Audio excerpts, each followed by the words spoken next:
नमस्कार, मेरा नाम है डॉक्टर पुरु धवन और आज इस वीडियो में हम बात करने वाले हैं कि किडनी फेलियर का पेशेंट अपने ब्रेकफास्ट में या फिर लंच या डिनर में किस टाइप की फूड आइटम्स को ले सकता है, क्योंकि किडनी फेलियर पेशेंट के अंदर डाइट बहुत इंपॉर्टेंट है। 50% पार्ट सिर्फ डाइट प्ले करती है। और जब हम डाइट के बारे में समझना शुरू कर देते हैं कि हमने प्रोटीन नहीं लेना या फिर हमने पोटेशियम नहीं लेना, तो बहुत ज़्यादा हमारी फूड आइटम्स हैं वो लिमिटेड हो जाती हैं। इन चीज़ों को ध्यान में रखते हुए ऐसी कौन सी फूड आइटम्स हैं जो हर एक किडनी फेलियर का पेशेंट बिना सोचे समझे ले सकता है, वो जानना बहुत ज़्यादा ज़रूरी हो जाता है, जिससे आप किसी टाइप की गलती ना करें। तो शुरुआत करते हैं सबसे पहले ब्रेकफास्ट के साथ कि ब्रेकफास्ट में एक फूड आइटम के अंदर हम क्या ले सकते हैं, क्या दे सकते हैं किडनी फेलियर पेशेंट को। तो अगर हम ब्रेकफास्ट के बारे में हम बात करें तो नॉर्मली अगर हम इंडिया में बात करते हैं तो सबसे ज़्यादा क्या खाया जाता है ब्रेकफास्ट में? पराठे, पोहा, उपमा, दलिया या फिर ओट्स। चाहे ओट्स हो, अगर नमकीन आप खा रहे हैं आप खा सकते हैं। अगर आप नॉन डायबिटिक हैं तो आप मीठे ओट्स भी ले सकते हैं, दलिया आप खा सकते हैं, नमकीन भी खा सकते हैं, मीठा भी खा सकते हैं। अगर उसमें दूध डालना हो तो कम मात्रा में दूध डालकर भी आप दलिए को ले सकते हैं। पोहा जितना चाहें आप उतना खा सकते हैं। पराठे आप खा सकते हैं, बस शर्त ये है कि उसमें घी तेल की मात्रा नहीं होनी चाहिए। क्यों नहीं होनी चाहिए ये आपको मैं लास्ट वीडियो में समझा चुका हूँ कि जब भी हम कोई भी ऑयली चीज़ लेते हैं तो हमारे लीवर को ज़्यादा काम करना पड़ता है और उस वजह से यूरिया ज़्यादा सेक्रेट होता है और वो आपकी रिपोर्ट्स में नज़र आना शुरू होता है। तो हमने बहुत ज़्यादा उसमें घी तेल का प्रयोग नहीं करना होता। मिनिमम से मिनिमम इस्तेमाल कीजिए, आपको किसी टाइप की दिक्कत नहीं होती। अब सवाल उठता है कि हम पराठे किस किस चीज़ की खा सकते हैं। तो गाजर, मूली, प्याज और गोभी के जो पराठे होते हैं वो एक किडनी फेलियर का पेशेंट ले सकता है, मगर आलू का पराठा नहीं खा सकता। आलू में पोटेशियम ज़्यादा होने की वजह से एक किडनी फेलियर पेशेंट को आलू से बचना चाहिए। अब सवाल ये उठता है, अक्सर पेशेंट में से पूछते हैं पराठा सर आप पराठा बोल रहे हो।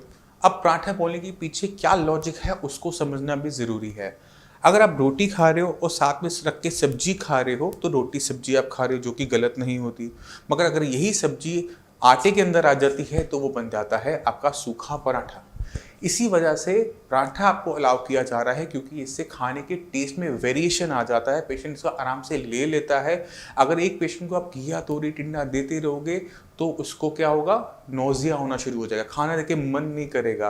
और अगर वही चीज़, वही सब्जी अगर आप रोटी में फिल करके दे दोगे, पराठा बना के दे दोगे, पेशेंट आराम से खा लेता है। तो कोई भी सब्जी जो आप बनाना चाहते हैं, चाहे वो अपनी प्याज की हो, गोभी की हो, उसे थोड़ा सा कुक कर लीजिए और उसका स्टफिंग करते हुए आप पराठा पेशेंट को देंगे। पेशेंट आराम से खुशी खुशी खाएगा, पेशेंट की बॉडी में ताकत जाएगी, किडनी में ताकत जाएगी और किडनी पहले से बेटर काम करेगी। मगर हमने ध्यान क्या रखना है, पूड़ी, भटूरे, इन चीज़ों से बच के रहना है। इसके साथ साथ एक किडनी फेलियर का पेशेंट अपने ब्रेकफास्ट के अंदर ब्रेड का सेवन कर सकता है, बिस्किट्स ले सकता है। क्यों ले सकता है, क्या कंसेप्ट है इसके पीछे, इसमें हम डीप चलते हैं। एक किडनी फेलियर पेशेंट के लिए चावल और गेहूं पूरी तरह से सेफ होती है। अगर पेशेंट डायबिटिक है तो चावल से थोड़ा सा बचना चाहिए, मगर चावल की जो बाकी डेरिवेटिव्स होते हैं जैसे पोहा, वो ले सकता है। वीट और वीट से बनी हुई चीज़ें, चाहे दलिया हो, चाहे वो उपमा हो, चाहे वो रोटी का बना हुआ आटा हो, चाहे वो बिस्किट्स हो, ब्रेड हो, एक किडनी फेलियर पेशेंट के लिए सेफ होते हैं। इसी वजह से वीट के जितनी भी डेरिवेटिव्स हैं, जितने भी हमारे राइस के डेरिवेटिव्स हैं, उसको लिया जा सकता है। बेसन पे आप हम चलते हैं, क्योंकि अक्सर पेशेंट मेरे से पूछते हैं कि हम बेसन का चीला खा सकते हैं। बेसन का चीला खाया जा सकता है, आप उसको डेली बेसिस पे तो नहीं, बट हफ्ते में 1-2 बार यूज़ कर सकते हैं। आप बेसन के चीले में आपको किसी भी टाइप की दिक्कत देखने को नहीं मिलती। इसी तरह पेशेंट अक्सर ब्रेकफास्ट में हमसे पूछते हैं कि हम पेशेंट को चाय दे सकते हैं या नहीं दे सकते, और इसका जो जवाब होता है वो है नहीं। एक किडनी फेलियर पेशेंट को चाय और कॉफ़ी दोनों से बचना चाहिए, क्योंकि चाय और कॉफ़ी दोनों ही किडनी फेलियर पेशेंट के लिए बहुत ज़्यादा खतरनाक होती है। इसके पीछे जो रीज़न है वो आपको समझाने की कोशिश करता हूँ। चाय और कॉफ़ी हमारे मेटाबॉलिज्म पे इफ़ेक्ट डालती है, उसे स्लो डाउन कर देती है। अब एक किडनी फेलियर पेशेंट के अंदर बहुत सारी टाइप की मेडिसिन ऑलरेडी चल रही होती है, और इसमें एक स्पेशल मेडिसिन होती है जिसका जो सॉल्ट होता है वो है sodium bicarbonate. Sodium bicarbonate baking soda होता है, जिससे हम ब्रेड वेड बनाते हैं, ढोकला बनाते हैं, वही बेकिंग सोडा टैबलेट फॉर्म में हर किडनी फेलियर पेशेंट को ऑलमोस्ट दिया जा रहा होता है। अब जब कोई पेशेंट चाय कॉफ़ी का कंजम्पशन शुरू करता है तो ये चाय और कॉफ़ी उस मेडिसिन की एब्जॉर्प्शन में इंटरफेरेंस करनी स्टार्ट कर देती है और उस मेडिसिन को प्रॉपर तरीके से एब्जॉर्ब नहीं होने देती और बॉडी के अंदर एसिड के लेवल को बढ़ा देती है। तो इसी वजह से किडनी फेलियर का पेशेंट जो चाय कॉफ़ी लेता है उस पर मेडिसिन ना काम करने की वजह से उससे किडनी की वैल्यू, यूरिया के लेवल हमें बढ़ते हुए नजर आने शुरू हो जाते हैं। और वहीं पर अगर हम चाय कॉफ़ी बंद कर देते हैं तो वो स्टेबल हो जाते हैं। इसी वजह से जितने भी किडनी फेलियर के पेशेंट हैं उनको चाय कॉफ़ी पूरी तरह से बंद कर देनी चाहिए। मगर पेशेंट अक्सर हमसे कहते हैं कि चाय कॉफ़ी तो हम कई सालों से पी रहे हैं, हमें हैबिट है, हम इसकी जगह क्या ले सकते हैं। जितने भी किडनी फेलियर के पेशेंट हैं, चाय कॉफ़ी की जगह आप ग्रीन टी ले सकते हैं, बट एक छोटी सी शर्त है, उसके साथ आपने खाना नहीं खाना, उसके बाद नहीं खाना, उससे पहले नहीं खाना। आप जब ग्रीन टी ले रहे हैं उसको 2 खाने के बीच में ले सकते हैं, मगर खाने के साथ साथ ना लीजिए। और मेडिसिन के साथ भी ध्यान रखिए कि उसके आगे पीछे मेडिसिन कम से कम आधे घंटे मत लीजिए, जिससे कि वो हमारी एब्जॉर्प्शन पे इफेक्ट ना डाले। क्योंकि अगर ग्रीन टी भी हमारी मेटाबॉलिज्म पे इफेक्ट डालती है तो वो मेडिसिन की एब्जॉर्प्शन में भी इंटरफेयर करेगी और खाने की ताकत हमारी बॉडी में भी पूरी नहीं जा पाएगी। इसी वजह से गैप कब, दोनों साइड हाफ एन आवर, यानी खाना और मेडिसिन के आधे घंटे बाद आप अपनी ग्रीन टी ले सकते हैं और उसके बाद आधा घंटा आपने कुछ और इनटेक नहीं करना होता, खासकर मेडिसिन। और ब्रेकफास्ट में जितने भी प्रोटीन की आइटम हम नॉर्मली एग्स या फिर चिकन हो गया, ये सब नहीं लेना होता, क्योंकि प्रोटीन बॉडी में जाएगा, किटनिन की फॉर्मेशन करेगा, जो कि हमें नहीं चाहिए। और प्रोटीन क्यों बंद करवाया गया है इसके बारे में जो मैंने आपको लास्ट वीडियो में समझाया था, उसे दोबारा आप समझिएगा और आप समझ जाएंगे तो इसका इंटेक बिल्कुल नहीं करेंगे। अब चलते हैं हम लंच के ऊपर, क्योंकि लंच अक्सर इंडिया के अंदर राइस से किया जाता है या फिर चपाती एंड सब्जी के साथ किया जाता है। तो जो सब्जियां आपको अलाउड हैं, यानी जो भी सब्जी फल की तरह बेल पे लगती है, पौधे पे लगती है, वो सारी सब्जियां आप खा सकते हैं चपाती के साथ। आपने उसमें बस छोटा सा ध्यान रखना होता है कि आपने दही नहीं लेनी होती। और अगर आपका बीपी हाई है तो नमक की मात्रा आप कम लेंगे, पिंच ऑफ सॉल्ट लेंगे। बाकी मसाले जो आपके होते हैं जैसे हींग, धनिया, जीरा, ये सारे के सारे मसालों का यूज़ किया जा सकता है। जो बचना होता है वो है मिर्चों से और नमक से। मिर्च में अक्सर क्या होता है कि अगर हम खाने में से मिर्च निकालते हैं तो टेस्ट चला जाता है। तो जिन पेशेंट को मिर्च खाने की हैबिट होती है वो हरी मिर्च का प्रयोग कर सकते हैं, बट सीड्स को निकाल कर, जिससे थोड़ा सा फ्लेवर आ जाए खाने में, थोड़ा सा पेशेंट का इंटरेस्ट बना रहे। क्योंकि अगर पेशेंट का खाने में से इंटरेस्ट चला जाता है, पेशेंट खाना खाना बंद कर देता है, तो बहुत सारी अलग टाइप की दिक्कतें आनी शुरू हो जाती हैं। कैसी दिक्कतें आनी शुरू हो जाती है? अगर पेशेंट खाना नहीं खा रहा तो उसकी किडनी को खाना नहीं मिल रहा, किडनी जो काम कर रही थी वो तेजी से काम को छोड़ना शुरू करती है, पहली दिक्कत। दूसरी दिक्कत, अगर बॉडी में खाना नहीं जा रहा, प्रोटीन नहीं बन रहा, बॉडी में प्रोटीन की डेफिशिएंसी हो रही है, खून की कमी हो रही है, क्योंकि खून बनने के लिए जो प्रोटीन चाहिए वो बॉडी में है नहीं, तो खून की कमी आ गई। अब बॉडी में प्रोटीन नहीं है, खून बहुत पतला हो जाता है और अक्सर फ्लूइड बन के टांगों के आसपास भरना शुरू हो जाता है, तो पेशेंट के अंदर में पीरियड एडिमा देखने को मिलता है। अब जिसके पैरों में सूजन आ गई है, वो जब वो लेटता है तो पैरों से पानी निकल के फेफड़ों में भरना शुरू कर देता है, पेशेंट को खांसी छूटना शुरू होती है, घुटन आनी शुरू होती है और पेशेंट की नींद नहीं आती। तो खाना ना खाने से इतनी दिक्कतें आ सकती हैं। तो इसी वजह से जितने भी किडनी फेलियर के पेशेंट हैं, खाना प्रॉपर तरीके से खाएंगे। जो मैं आपको बता रहा हूँ वो किडनी के लिए पूरी तरह से सेफ है। हमने बस ध्यान के रखना है, ज़मीन से नीचे लगने वाली भूरे रंग की सब्जियां नहीं खानी होती। हरे पत्तेदार सब्जी, पालक, बथुआ, मेथी, सरसों, धनिया, पुदीना, इनको भी छोड़ना होता है। जमीन के नीचे लगने वाली सब्जियां कौन सी हैं? आलू, शकरकंदी, अरबी, जिंगन, कचालू। ये 5 सब्जियां छोड़ने के बाद जितनी भी सब्जियां बचती हैं वो सारी के सारी इनटेक की जा सकती है, जितनी चाहो उतनी मात्रा के अंदर। अक्सर पेशेंट पूछते हैं कि कितनी रोटियां खा सकते हैं। जितनी आपकी भूख है उतना खाना आप खा सकते हैं, आपको अपनी खाने की लिमिट करने की ज़रूरत नहीं होती। इसी तरह से अब हम चलते हैं साउथ इंडियन फूड की तरफ, जहाँ पर राइस ज़्यादा खाया जाता है और सांभर साथ में लिया जाता है, रसम लिया जाता है। तो जितने भी साउथ इंडियन पेशेंट हैं जिनको राइस उनका मेन मील है, वो राइस ले सकते हैं अगर वो नॉन डायबिटिक है।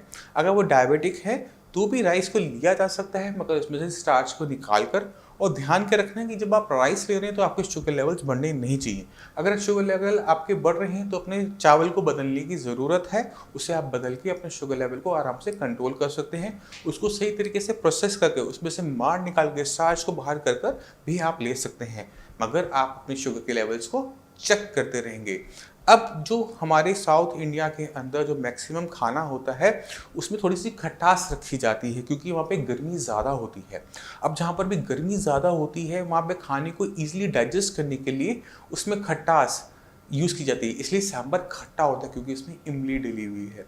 मगर जब आप किडनी फेलियर के पेशेंट होते हैं तो ये जो खटास वाली चीज़ें होती हैं, चाहे वो इमली हो, चाहे वो आपका नींबू हो, चाहे वो दही हो, इन सब का आपको खाने में प्रयोग नहीं करना होता। आप सांभर खा सकते हैं। सांभर बनाने में मिक्स वेजिटेबल्स लगती हैं, आपका घिया है, आपकी बैंगन है, आप कोई भी सब्जी उसमें डालते हैं, फलियाँ डालते हैं, कुछ भी डालें, आप डाल सकते हैं, बट इमली का प्रयोग नहीं हो सकता। सांभर मसाला आप यूज़ कर सकते हैं, बट इमली का प्रयोग नहीं होगा। इसी तरह से हमें बाकी जो फूड आइटम्स होती हैं, चाहे वो रसम हो, चाहे वो दाल हो, उनमें बस ध्यान ये रखना होता है कि वो पतली से पतली हो, मतलब बहुत ज़्यादा थिक ना बनी हुई हो और उसमें खटास ना हो। दाल को क्यों लेना, कब लेना है, कब नहीं लेना, किन पेशेंट में देना होता है, किन पेशेंट में नहीं लेना होता, इसके बारे में हम पिछली वीडियो में डिस्कस कर चुके हैं और इसको हम इस वीडियो में नहीं करेंगे। अब अक्सर पेशेंट अपने खाने के साथ पापड़ लेता है, अचार लेता है, चटनियाँ लेता है, तो किडनी फेलियर पेशेंट को पापड़, अचार और चटनी बिल्कुल अलाउड नहीं होती, क्योंकि जब भी हम इनको बनाते हैं तो इनमें नमक की मात्रा ज़्यादा होती है। पापड़ को तल के बनाया जाता है, अचार में नमक ज़्यादा है, चटनियों में भी नमक ज़्यादा होता है या फिर नारियल की बनी हुई होती है। तो चाहे वो चटनी हो, अचार हो, पापड़ हो, एक किडनी फेलियर पेशेंट को बिल्कुल भी नहीं देना। अगर आप उसे देते हैं तो बीपी बढ़ने की दिक्कत देखने को मिल जाती है। और चटनी अगर आप धनिया की बना रहे हैं, नारियल की बना रहे हैं, तो पोटेशियम हाई की कंप्लेंट देखने को मिल जाती है। इसी वजह से इसको पूरी तरह से हम बंद रखते हैं। इसी तरह से एक और चीज़ होती है जिसे हम कहते हैं गुड़। गुड़, शक्कर, खांड, ये तीनों गन्ने से बनने वाली चीज़ें हैं और इनके अंदर पोटेशियम की मात्रा ज़्यादा होती है। इसी वजह से किसी भी फूड आइटम जो आप बना रहे हैं, पेशेंट को बना के दे रहे हैं, उनमें इन चीज़ों का प्रयोग नहीं हो सकता। अगर आपने खाने को मीठा बनाना है, कोई चीज़ मीठी डालनी भी है, तो आप जो नॉर्मल शुगर होती है, रिफाइंड शुगर, उसका व्हाइट शुगर का यूज़ करते हुए पेशेंट को दे सकते हैं। उससे उनकी बॉडी में पोटेशियम की मात्रा नहीं बढ़ेगी और पेशेंट को किसी टाइप की कंप्लेंट देखने को नहीं मिलेगी। अब चलते हैं हम डिनर के ऊपर कि एक डिनर में हम पेशेंट को क्या दे सकते हैं। तो जिस तरह से हम लंच करते हैं उसी तरह से ऑलमोस्ट हम अपना डिनर करते हैं। डिनर के अंदर भी हम चपाती, राइस या सब्जी लेते हैं या फिर हम दाल ले लेते हैं। तो उसी तरह से हमें ध्यान रखना है जो हमने अपने लंच में रखा कि हम चपाती एंड राइस ले सकते हैं, हम सारी सब्जियाँ ले सकते हैं, बस ज़मीन से नीचे लगने वाली सब्जियां नहीं खानी जिनका कलर ब्राउन होता है, हरे पत्तेदार सब्जी नहीं खानी। बाकी सारी सब्जियां हम जितनी चाहें उतनी अमाउंट में जैसे चाहें वैसे ले सकते हैं। खाना बनाते समय खटास का प्रयोग नहीं करना। बस वही सारी बातें जो हमने लंच में आपको डिस्क्राइब की, हम उसको डिनर में भी अप्लाई करेंगे और गलती से भी वो आइटम नहीं खाएंगे जो आपको मना है। अगर हम इन चीज़ों का ध्यान रखते हैं तो पेशेंट को काफ़ी अच्छा बेनिफिट मिल जाता है, कॉम्प्लिकेशन से हम बच जाते हैं, बॉडी में अच्छी तरीके से एनर्जी जाती है, पेशेंट की किडनी इस खाने को लेकर रिस्पॉन्स करती है कि खाना अच्छा मिल रहा है, काम करते हैं। अगर आप खाना प्रॉपर नहीं खाएंगे तो अलग टाइप की दिक्कत होती है। अब एक पेशेंट हमसे और चीज़ पूछता है, वो है जौ के बारे में कि मैं जौ खा सकता हूँ, नहीं खा सकता, जौ की रोटी खा सकता हूँ या नहीं खा सकता, जौ का दलिया खा सकता हूँ या नहीं खा सकता। ये कॉमन क्वेश्चन होता है। तो जो आप खा सकते हैं, जितनी चाहे उतनी अमाउंट में खा सकते हैं। किसी टाइप की दिक्कत किडनी फेलियर पेशेंट में जौ के साथ नहीं देखने को मिलती। तो जौ की जितनी डेरिवेटिव है व्हीट और राइस की तरह, वो भी आप इंटेक कर सकते हैं। अब हम चलते हैं कि मैं इतना डाइट पे जोर क्यों देता हूँ कि डाइट में कुछ से मना है, मगर मैं फिर भी आपको कह रहा हूँ कि आप खाना प्रॉपर तरीके से खाइए।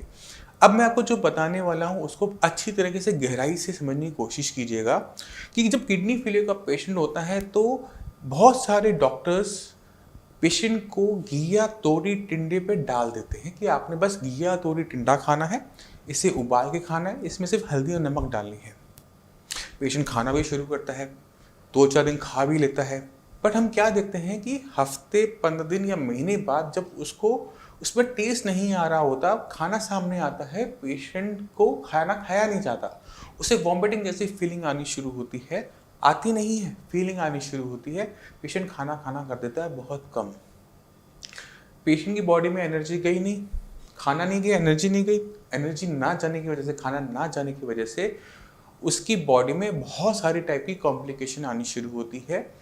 अब उसको समझने की कोशिश करते हैं कि वो क्यों आई, कैसे आई। अब जब हमने खाना नहीं खाया, पहली चीज़ हमारी किडनी को खाना नहीं मिला। जो चीज़ बीमार है, जिससे हमने काम लेना है, जिसकी फंक्शनिंग को बढ़ाना है, जो क्रिएटिनिन को यूरिन के रास्ते बाहर निकाल सकती है, अगर आप उसे खाना नहीं दोगे तो वो काम करना बंद कर देती है। इसी वजह से पहले तो बॉडी के लिए एनर्जी ज़रूरी है, किडनी के लिए खाना ज़रूरी है।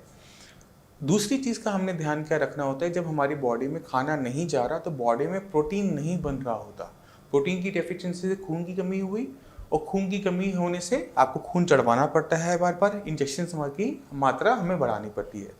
तीसरी बड़ी दिक्कत मैंने आपको पहले भी समझाई कि स्वेलिंग आनी शुरू हो जाती है। स्वेलिंग अगर पैरों में आ रही है, जब वो आप लेटेंगे तो फेफड़ों में पानी जाएगा और आपको ब्रीथिंग दिक्कत होगी। अब सवाल ये उठता है कि डॉक्टर ऐसा क्यों कहते हैं, इतनी सारी दिक्कतें अगर हमें देखने को मिलती हैं तो डॉक्टर क्यों कह रहे हैं। क्रिएटिनिन जो बनता है वो हमारी मसल्स में बनता है, हमारी मांसपेशियों में। तो अगर मुझे किसी किडनी फेलियर पेशेंट के अंदर सिर्फ क्रिएटिनिन की मात्रा को कंट्रोल करना है तो मैं दो तरीके से कर सकता हूँ। पहला तरीका क्या है कि जहाँ पर क्रिएटिनिन बन रहा है, जो उसकी फैक्ट्री है, उसे छोटा कर दो, यानी मांसपेशियों को कम करेंगे तो क्रिएटिनिन कम बनेगा, रिपोर्ट में कम नजर आएगा। तो उस पेशेंट को खाना पीना बंद करवा देने से, कम करवा देने से उसका वेट लूज होना स्टार्ट हो जाता है। और वेट कहाँ से जा रहा है? मसल से जा रहा है। जितनी कम मसल्स उतना कम क्रिएटिनिन बनेगा, उतना कम रिपोर्ट में नजर आएगा। मगर ये क्रिएटिनिन जो आपकी रिपोर्टों में नीचे गया, वो महीना 2 महीना वहाँ पे स्टे कर पाता है। उसमें इतनी वीकनेस आ जाती है कि किडनी सही तरीके से काम करना बंद कर देती है। क्रिएटिनिन की वैल्यू दोबारा से बढ़नी शुरू होती है और पहले से ज़्यादा बढ़ जाता है, क्योंकि अब खाने को उसको दोगी भी तो भी जो उसमें नुकसान हुआ है खाना ना खाने की वजह से, वो भी रिफ्लेक्ट हो रहा है। अब दिक्कत दूसरी बड़ी क्या होती है कि जब हमारे बॉडी में हमने खाना नहीं खाया तो हमारी मसल्स खत्म हो गई। अब किडनी फेलियर पेशेंट को अगर खुदा ना खासा डायलिसिस की ज़रूरत पड़ती है तो पेशेंट डायलिसिस भी नहीं करवा पाता, क्योंकि उसकी जो बॉडी में स्टोर था, एनर्जी का स्टोर था, मसल्स था, फैट था, वो सारा का सारा खाना ना खाने की वजह से ख़त्म हो गया। ऐसे पेशेंट डायलिसिस को बहुत लंबा सर्वाइव नहीं कर पाते, क्योंकि उनकी बॉडी में वीकनेस ऑलरेडी आ चुकी होती है डायलिसिस से पहले ही। हम डायलिसिस से क्यों भागते हैं? हम डायलिसिस से इसलिए भागते हैं क्योंकि हम देखते हैं अपने आसपास जो पेशेंट डायलिसिस करवा रहा होता है वो बहुत ज़्यादा कमज़ोर होता चला जा रहा होता है, बहुत ज़्यादा वीक होता चला जा रहा होता है, और कोई ना कोई कॉम्प्लिकेशन की वजह से पेशेंट एक्सपायर कर जाता है। हमने आसपास देखा होता है, तभी हम सोचते हैं कि हमें डायलिसिस नहीं करवाना। अब अगर आप खाना नहीं खाते तो भी ये सारी चीज़ें होनी शुरू हो जाती है कि बॉडी में वीकनेस आ जाती है। और अगर हमने डायलिसिस करवाना है, करवाना पड़ता है, तो बॉडी में सही तरीके से एनर्जी का होना ज़रूरी है, जिससे लंबे टाइम तक हम अपने डायलिसिस को सरवाइव कर सके। उसमें हो रही हमारे शरीर में कमियों को हम किसी न किसी तरीके से कंट्रोल कर सके। अगर आप बहुत ज़्यादा वीक होंगे तो डायलिसिस नहीं करवा सकते। तो हमने अगर डायलिसिस नहीं करवाना तो भी हमें खाना खाने की ज़रूरत है, और अगर हमने डायलिसिस हो भी जा रहा है आपका, उसे सर्वाइव करना तो भी खाना खाने की ज़रूरत है। तो दोनों ही कंडीशन में खाना खाने से हमें बेनिफिट मिलता है। खाना छोड़ देने से हमारी किडनी की condition day by day severe होती है। क्रिएटिनिन हो सकता है कि महीना 2 महीने आपका ज़रूर नीचे जाए, बट उसके बाद जब वो बढ़ना शुरू होगा किसी भी तरह से वो कंट्रोल में नहीं आता। तो अगर कोई डॉक्टर आपको ये बोलता है कि आपने सिर्फ घिया, तोरी, टिंडा खाना है, इसके अलावा कोई सब्जी नहीं खानी, तो ज़रूरत है आपको सोचने की कि आप सही कर रहे हैं या गलत कर रहे हैं। और मैं उम्मीद करता हूँ इस वीडियो को देखने के बाद आप अपने ब्रेकफास्ट पे, लंच पे, डिनर में प्रॉपर तरीके से काम करेंगे। और अगर आपने क्रिएटिनिन डाउन करना है तो सिर्फ एक रास्ता, यानी किडनी की फंक्शनिंग को बढ़ाकर आप उसे डाउन करेंगे, कि किडनी पहले से अच्छा काम करे और उस ब्लड में आ रहे क्रिएटिनिन को यूरिन के रास्ते बाहर निकालिए, ना कि मसल्स को ख़त्म करके। तो इन चीज़ों का आप ध्यान रखते हुए अपनी डाइट को प्लान करेंगे। कोई भी दिक्कत हो, कुछ भी पूछना चाहते हो तो साई संजीवनी के जो डॉक्टर्स हैं फ्री ऑफ कॉस्ट कंसल्टेशन देते हैं। आपने अपनी जो रिपोर्ट्स हैं, प्रिस्क्रिप्शन है, नीचे दिए हुए नंबर पे आप उनको व्हाट्सएप कीजिए। डॉक्टर को थोड़ा सा टाइम ज़रूर लगता है इनको इवैल्यूएट करने में। जैसे इसको इवैल्यूएट कर लेंगे वो आपको कॉल बैक करेंगे और आपको सही तरीके से गाइड करेंगे। अब मैं इसी के साथ आपसे चलने की आगे चाहता हूँ। अगले मिलते हैं अगली वीडियो में, तब तक के लिए धन्यवाद।